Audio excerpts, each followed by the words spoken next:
Over 2 billion cups of coffee get drunk around the world every day. The beans grow in tropical areas, but most of the drinking happens in wealthier countries way further north. Today, I want to walk you guys through the whole story of coffee. From the plant itself on the farm, all the way to that first cup in the morning. This is coffee. Coffee comes from a tropical evergreen shrub. There are two main types of coffee that dominate the market. The first one being Arabica. Arabica is a type of coffee that most people prefer, as it makes up about 60% of production growth at higher elevations, and it also has a smoother and more delicious taste in my opinion. However, it is also more suspected to have problems. Robusta, on the other side, is tougher and has more caffeine. It's commonly used for instant coffee and espresso blends. What we actually brew is the seed from inside a small red fruit called a cherry. Coffee only grows well in a narrow band near the equator known as the green belt, or bean belt, sorry. Arabica actually likes cooler, higher spots with steady rainfall as it takes time. In fact, a new tree usually needs 3 or 4 years before it starts to give a decent harvest. How is coffee grown? Well, farmers generally use two approaches in order to grow coffee. Shade growing is one method. It involves planting coffee under taller trees like in natural forests. It also helps stop soil erosion, which it does keeps things cooler, and also brings in birds that eat pests and protects the coffee plants. Intercropping is the other method of growing coffee. This gives extra shade, puts nutrients back in the soil, and last but not least, it lets the farmers harvest other things for food or money. The result for intercropping is better soil, fewer pests, and more resilience to climate changes, and often way better tasting beans. It might produce a bit less than full sun farming, but it lasts a lot longer and is more sustainable.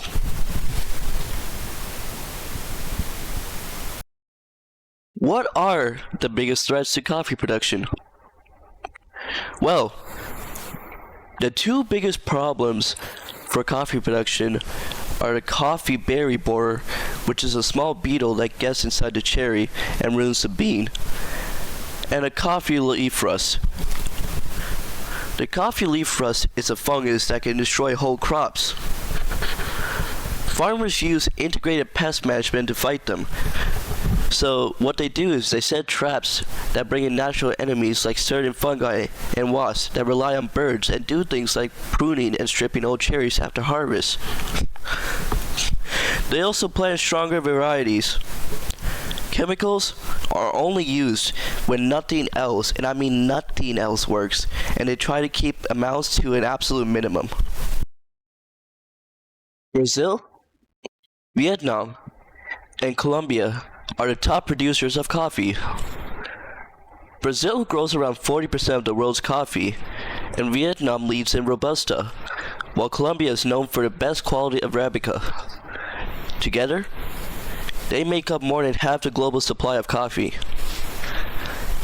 The reason for this is location and climate. All three have warm, frost-free tropical conditions. None of them are susceptible to any snow at all. Brazil has these big highland areas with very good seasons, while Vietnam has rich volcanic soil, and last but not least, Colombia's mountains give the elevation and minerals that make those high quality delicious coffee beans. High elevation equatorial positions and fertile volcanic soils are actually what works best and make up for the most delicious coffee beans. So essentially, Colombia and Vietnam have the most tasty coffee beans. What are the environmental costs to growing coffee? Prior to contrary belief, growing coffee actually has very real environmental costs. In flat areas like parts of Brazil, farmers use machines and tractors which are very fast but burn fuel and compact the soil. In hilly places like Colombia, most harvesting is still done by hand, which is slower, lower emission, and gentler on the land, but extremely labor intensive. Processing adds more impact. Wet processing uses lots of water that can actually pollute rivers if not treated properly. Energy for dry roasting and shipping mostly comes from fossil fuels. Clearing land for sun-grown coffee also leads to deforestation. More farms are starting to use solar drying and other cleaner methods, however. In a few years, hopefully growing coffee will be a lot more environmentally friendlier and also way less labor intensive. So, what is the global path of coffee? Coffee actually follows a very global path. It is mostly grown in developing countries in the south and consumed in richer countries in the north. The United States is the biggest single buyer of coffee, followed by countries in the European Union and Japan. Because it is mostly grown for export rather than local food, it can actually unfortunately create very real challenges. See, farmers depend on world prices that they have no control over, so when prices fall, their income drops significantly. Land planted with coffee is not producing food for local people, and depending on one crop leaves small farms vulnerable when things go severely wrong. So, you must be asking, what is the solution to that issue? This is where fair trade certification tries to help.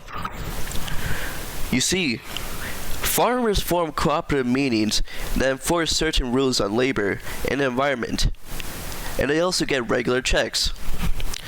In return, what they get is a minimum price on coffee beans even when the market is bad.